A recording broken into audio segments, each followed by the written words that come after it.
How do you adjust the iPad's FPS or the frames per second settings?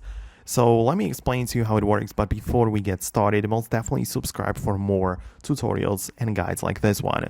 So if your iPad supports ProMotion display, you have it built into the settings, right? Because if the ProMotion displays on your iPad, it means, high refresh rate. So you can check out your accessibility settings of that iPad and then go specifically to the motion section. It's indicated by the green icon right there.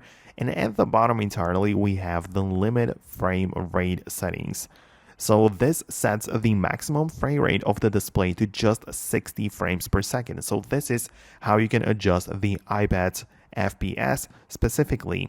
This might be useful because, for example, you might have it turned on and you might be playing a game or something, and then you're not getting the most out of your iPad. So that would be one thing. And outside of that, we only have some specific settings in between specific apps. For example, whenever you are doing some video editing in a CapCut, you can go to the export options in there, and here you have the frame rate settings, but for the said project. So in here, I can also make it go from 24 to 60, and it's just another way to adjust the FPS on your iPad, not generally for the iPad screen, but for the video project which I'm working with.